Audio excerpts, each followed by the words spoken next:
வரைக்கும் நான் அந்த பிள்ளைய பார்க்கவே இல்லை. நீங்க வேணும்னா கோப்பியல் எடுத்து பாருங்க. எனக்கும் பிள்ளைக்கு எந்த வருத்தமும் இல்லாம ஆரோக்கியமா தான் வந்து சேர்ந்தோம். சரியான டேட்டுக்கு தான் குத்தம் வந்தது. இவங்க கேர்லெஸ்ஸா விட்டுட்டாங்க. இனிமே இந்த மாதிரி யாருக்கு நடக்கவும் கூடாது. வவுனியா வைத்தியசாலை வைத்தியர் ஒருவரின் அலட்சியத்தினால் தனது குழந்தை பிறந்து இறந்துள்ளதாக குழந்தையின் தந்தையினால் வவுனியா போலீஸ் நிலையத்தில் முறைப்பாடு பதிவு செய்யப்பட்டுள்ளது.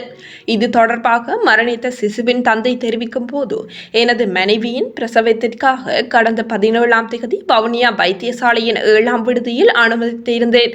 மறுநாள் அவருக்கான மருந்துகள் வழங்கப்பட்ட நிலையில் அவரது பன்னீர் கூடம் உடைந்துள்ளது. இதனை தாங்க முடியாத எனது மனைவி அங்குள்ள தாதி ஒருவர் விடயத்தினை தெரிவித்திருந்தார். இதன்போது அங்கு கடமையில் இருந்த வைத்தியர் ஒருவர் தொலைபேசியினை பயன்படுத்திக் கொண்டு அது தொடர்பாக கவனம் எடுக்காமல் அது ஒரு பிரச்சனையும் இல்லை என தெரிவித்திருந்தார். பின்னர் வலிக்குரிய மருந்தினை எனது மனைவிக்கு தந்துவிட்டு உறங்குமாறு தெரிவித்துள்ளனர்.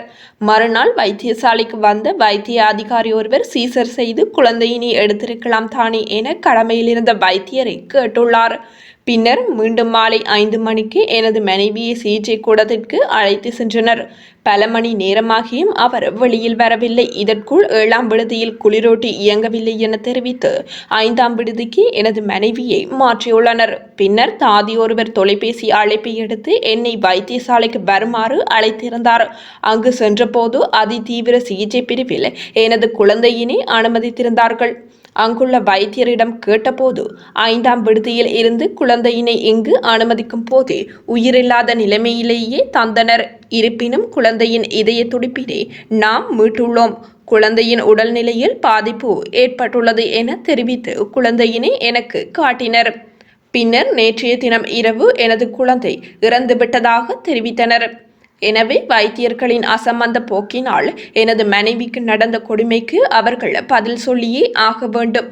எனக்கு நீதி கிடைக்காமல் நான் சிசுவின் சடலத்தினை பொறுப்பெடுக்க மாட்டேன் என்று தெரிவித்தார். இதேவேளை குறித்த விடயம் தொடர்பாக சிசுவின் தந்தையால் வவுனியா போலீஸ் நிலையத்தில் முறைப்பாடும் பதிவு செய்யப்பட்டுள்ளது. இது தொடர்பாக வவுனியா வைத்தியசாலையின் பணிப்பாளரிடம் கேட்டபோது உள்ளக விசாரணை இடம்பெற்று வருவதாக தெரிவித்தார். இரவு 8:30க்கெல்லாம் நாரி கடுமையாக குத்த வலிக்கிட்டது.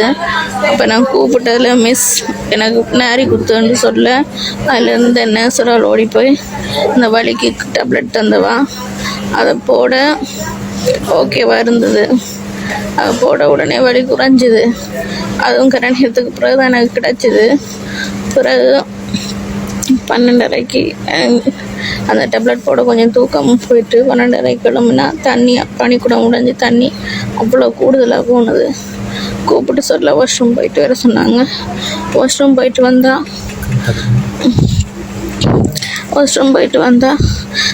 வந்தும் திருப்பியும் சரியான மாதிரி தண்ணி போய்கொண்டே இருக்குது. அப்போ பேடை வச்சுட்டு வாங்கண்டவும் அப்புறம் என்ன செஞ்சேன், போய் பேடை வச்சுட்டு வந்தால் பேடுக்கு மேலால் போகுது.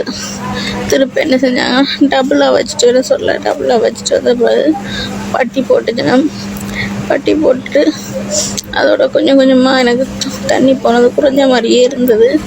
பிறகு 4:30க்கு திருப்பி எழுப்பி விட்டு எல்லாரையும் குளிச்சுட்டு வர சொன்னாங்க பட்டி போடுறதுக்கு. சரின்ட்டு அப்பையும் தண்ணி போய் கொண்டு தான் இருந்தது. லைட்டாக என்ன குளிச்சுட்டு வந்து பேடும் வச்சு கொண்டு தான் வந்தேன். அப்புறம் தண்ணி குறைஞ்சிட்டு நல்லா கொஞ்சமாக தான் வந்தது. தண்ணி குறைஞ்சதோட அதுக்கப்புறம் கொஞ்சம் கொஞ்சமாக பிளட் வர வலிக்கிட்டு லைட்டாக சளி மாரி அதை நான் சொன்னதுக்கு பிறகு திருப்பி என்ன செஞ்சுக்கிறேன்டா, திருப்பியும் பட்டி போட்டுட்டு தான் 6 மணிக்கு செக்கப் பார்க்க வர நேரம் பார்த்து கொண்டு வந்துட்டு திருப்பி பட்டி போடுறதுக்கு என்ன லேபர் ரூமுக்கு அனுப்பினவையல். அங்கே அனுப்பி பார்க்குற நேரம் தான் பெரிய டாக்டர் பார்த்துட்டு டெஸ்ட் பார்த்தவையல் பார்க்கத்தான் என்னோட இருந்த ஒரு ஆளுக்கு சரியான சரி எனக்கு மட்டும்தான் அதில் பிரச்சனையாக இருந்தது. வாசல் திறக்கலன்ட்டு பிறகு அங்கே டாக்டர் பார்த்துட்டு தான் எல்லாருக்கும் பார்த்துட்டு எனக்கு சொன்னார், வாசல் திறக்கவே இல்லை, இரவு தண்ணி போனால் நீங்கள் இரவு என்ன செஞ்சு நீங்கள் பார்த்துருக்கலாம் தானே என்று சிங்களத்தில் அதில் நேரம் அதில் இருந்த ஆக்களுக்கெல்லாம் ஏசி போட்டு போனவர். அதுக்கு பிறகு என்ன லேபர் ரூமில் வச்சுருந்தா பிரச்சனைண்டு டாக்டர் பேர்லாம் எனக்கு தெரியும். ஓ ஏலாம்பாட்டில் உள்ள பெரிய டாக்டர். ஓ இதுக்கு அடிக்கடி இப்படி விசிட் பண்ண வரவர்.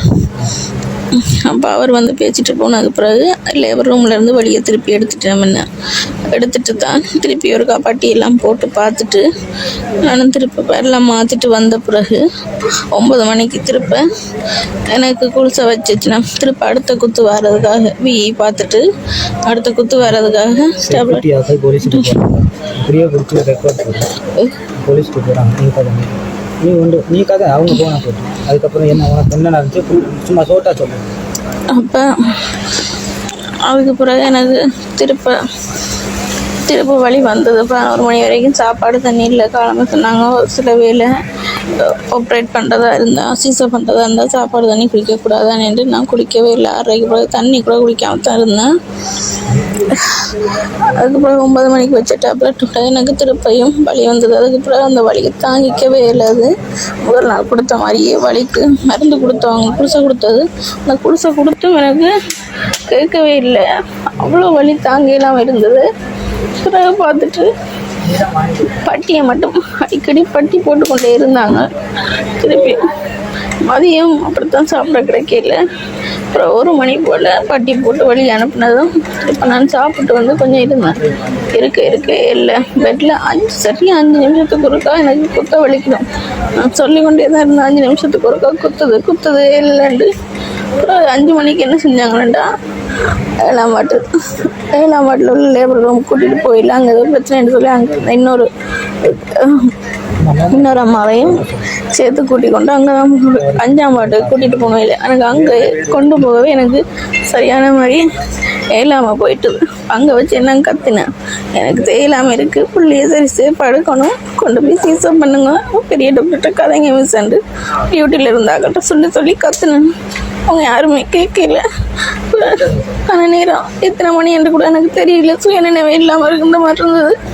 அதுக்கு பிறகுதான் அதுக்குள்ளே விசிட் பண்ண வந்து ஒரு டாக்டர் பார்த்துட்டு சீசருக்கு அனுப்ப அவ்வளோ வேகமாக கொண்டு போய் சீசர் பண்ணி எடுத்துக்கொண்டாந்து 2:30க்கு இங்கே விட்டுச்சுன்னா அங்கே இருந்து டாக்டர் சொன்னிச்சுன்னா உள்ளே வெளியே எடுக்க நேரமே துடிப்பு இல்லாமல் போயிட்டு நான் வெளியே பெரிய டாக்டர் ஏற்றிட்டு போனதோட என்ன சொன்னேன் சீசர் பண்ணி எடுக்க சொல்லி அப்போ எடுத்துருந்தா கூட இன்னைக்கு ஃபுல்லாக ஆரோக்கியமாக இருந்திருக்கும்.